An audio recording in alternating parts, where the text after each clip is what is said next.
Big news with the Cowboys, of course, this week with Dallas and Dak Prescott not agreeing to a long-term deal. So we're going to chat with RJ Ochoa, bloggingtheboys.com, the website covering Dallas Cowboys football. And he joins us here on the Williams Tractor Hotline on Ruskin and Zach. Good to talk to you again, RJ. How are you?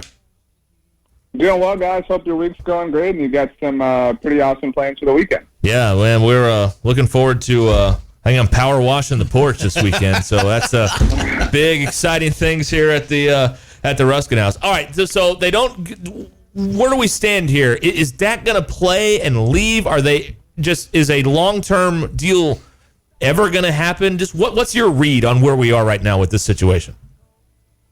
Well, I think it's very obvious that Dak Prescott understands the negotiating power that he has, given the position that he plays and how important it obviously is in the sport that he plays. And obviously he signed his franchise tag tender, so he's going to play this season. And obviously there is a great amount of question when it comes to next year's salary cap, given the financial situation that our entire world is in the middle of. And so I think, if you're trying to envision the most dramatic scenario possible, I don't think in any way Dak Prescott is not part of the Cowboys, even in 2021.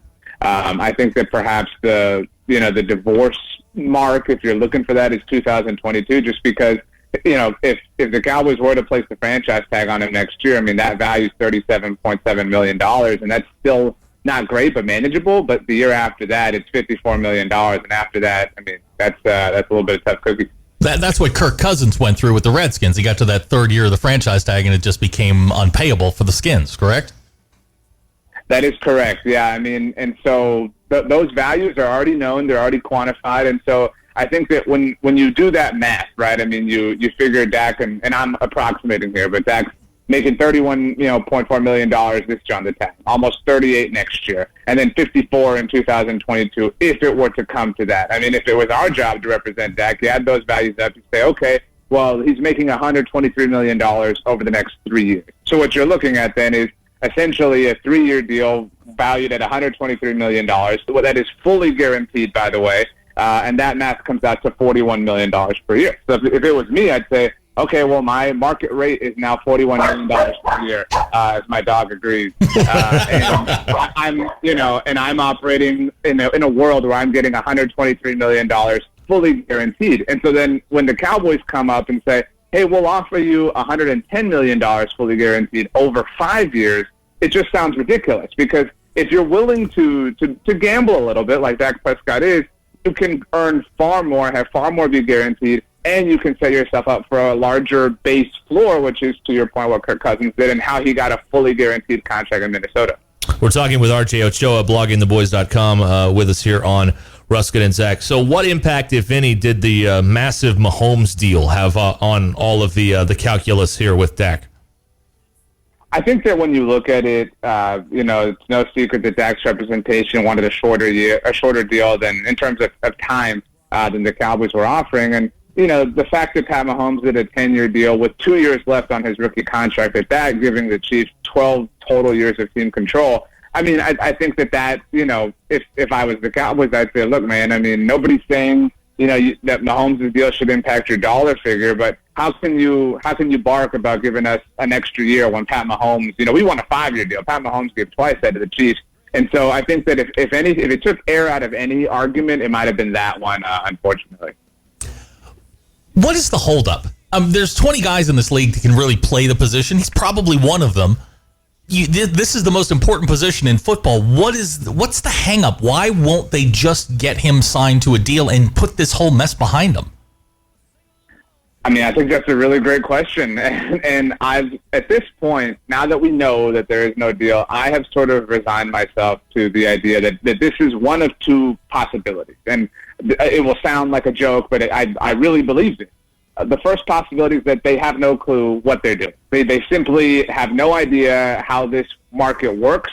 They're insistent on their own practices and trying to will their own ideas into reality. That's the first. I mean, however you want to verbalize that. And then the second, and I still don't believe this, is that they're not committed to Dak Prescott. Everything that they have done, both in terms of the things they've said and in the way they've acted in terms of building a team around Dak, suggests that they overwhelmingly believe in Dak Prescott. And that's a contradictory idea to not agreeing here, because I mean, as we've been talking about for 5 minutes here, it doesn't take a bright mathematician to say, well, if you don't give him the deal, you're going to end up paying him so much more money.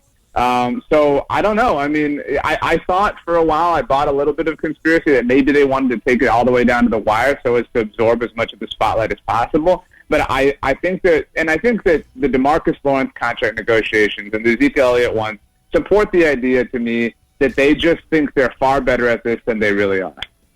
And you're talking about Jerry and Steven, because Steven is kind of more hands-on than he used to be, right?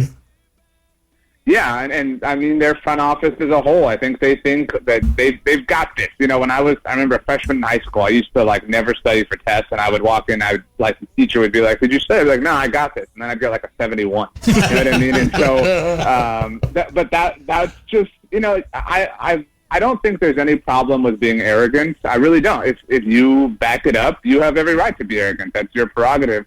But if you're arrogant without substance, then you're just ignorant. And I think that the Cowboys just absolutely believe that they're playing chess when everybody's playing checkers, and almost 100% of evidence suggests the exact opposite. Well, let's talk about the looming disaster. Derrick Henry just got a massive deal, which is greater than Zeke's, and Zeke certainly likes his money and likes to be regarded as the best and brightest running back in the league. Is this going to cause a problem with Zeke? I don't think so, and I think Look, I love Zeke, and there's a lot of, great to having him on the Cowboys, obviously, but you guys have seen there's a large sector of the internet and the analytical community that believe that paying running backs is among the more financially irresponsible moves that a football team can make. And so I would think that the Cowboys would wise up about this and would see that at the end of Zeke Elliott's contract, if it came to that it's not in their best interest to give him a second big contract. But and that kind of brings up, I remember a few months ago, I think we were already in the pandemic, as you know, time seems to stand still. Stephen Jones was on Mike Florio's podcast, and he said something that was very, very interesting. He said that the analytics support that you can't pay your quarterback a certain percentage of the salary cap, or else you don't have enough money to build a Super Bowl contending team, whatever. And I think people throw out the word analytics very lightly these days, but you can't say that out of one side of your mouth, and then the other side go pay a running back $90 million or even more after Derrick Henry. We're talking with RJ Ochoa, bloggingtheboys.com, here on Ruscin and Zach. Just something that you said earlier, RJ, that they think that they're the smartest people in the room, yet they haven't been to a Super Bowl in 23 years. I mean, it's something's not connecting here with their thought about them being the smartest guys in the room, I guess. Yeah, I mean, obviously they haven't, and at the end of the day, that's a pretty, that's a hard truth, right? I mean, the last time they won a Super Bowl, John Elway didn't have one of any kind. Now he's even got one as a general manager.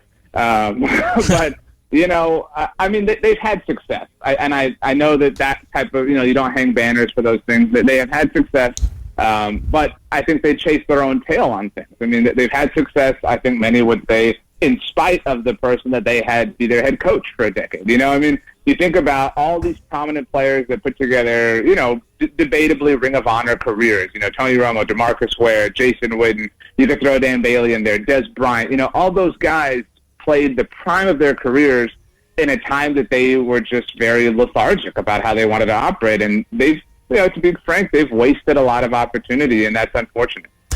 Obviously, the big news this week around the NFL is that Danica Patrick and Aaron Rodgers split. Was wondering if the ripple effect has reached the Metroplex yet. I don't think so. I will say, and I feel no shame about this, I pride myself on being able to discover, material for content, wherever the case may be. And I did watch Jordan Rodgers' Bachelorette season, just because you never know, right? Right. What if he had said something of interest? So I've definitely paid a little bit of attention to the love life of at least one Rodgers brother before. Well, there you go. Boy, that Rodgers family's a mess too. By the way, people don't like each other. I mean, that sounds like a frosty Thanksgiving table there with that group. Oh, well. Yeah, I mean, that's my understanding as well. Well, RJ Ochoa, you can check out his stuff at bloggingtheboys.com. Training camp opening up. I mean, I assume Are they going to figure all these protocols and stuff out, do you think, RJ, or is this going to be delayed? Just what are you hearing down there? I mean, I'm not a doctor, I'm not a scientist, I'm not a lawyer, and I feel like all three of those things are really necessary these days. But I mean, from what I gather and the way I understand the world and practicality and the way this seems like things are going, I am very not optimistic that we'll have a college football season. I've kind of landed on that, and right. I'm a fighting Texas Aggie, and so I really hate the Arkansas Razorbacks. They ruined a lot of my trips to actually the AT&T Stadium for the Southwest Classic. But I think the NFL will find a way to march forward. I mean, I know that's kind of an empty line of logic, but that's just who they are. I mean, I think that they'll find a way. I think the NBA is finding a way. Major League Baseball is finding a way. I think there has to be that idea out there, and I think it will certainly not be without flaws, without hiccups, without stumbles. But and they did, for what it's worth, I believe, build in the ability to kind of reschedule things. I think every team's week 2 opponent has the same bye as them. So that's the Atlanta Falcons for the Cowboys. So they could kick those first 4 weeks to the back end if they really have to. And so I think they included those preventive measures. I think we'll have an NFL season. I don't think there will be any fans. So I think we'll all be watching at home, ordering lots of pizza, and then, buying extra monitors so we can watch the Masters at the same time, which doesn't sound too bad, all things considered. Let me slip a college football question in for you. You're an A&M guy. Is Jimbo in a hot seat down there? I mean, this is the year they've been pointing to. They had one of the youngest rosters in the country last year. Now that's not the case. You've got all the heavyweights off their schedule that they had last year. Is he on the hot seat if they go 9-4? I don't think so. And I think in a lot of ways, I think when you follow, I think Kevin Sumlin was awesome, but I think when you follow a performance that people were really tired of, I think you buy a little bit longer of leeway with them. And so I think the fact that he's not Kevin Sumlin in the eyes of many Aggies has really bought him just that extra amount of favor. You know what I mean? Like, he started the game with 5 more extra lives than your average player would, so to speak. But yeah, and I think that, if things don't go, if they do play a season and things don't go according to plan, I think that people will lean on, and perhaps rightly so, the uniqueness of this year and how he wasn't able to do this, wasn't able to have a spring game and whatnot. But yeah, I think that the fact that that's even a moderately fair question speaks to the life of being a fighting Texas Aggie. But that's okay. That's just who we are. You just have to accept it. RJ Ochoa, bloggingtheboys.com here on Ruscin and Zach. Thanks, RJ. We really appreciate the time today. Thanks a lot, guys. Enjoy that power wash. Make sure you stay hydrated. Oh, yeah. Got to. You're exactly right. All right, RJ and our guests join us on the Williams Tractor Hotline here on Ruscin and Zach.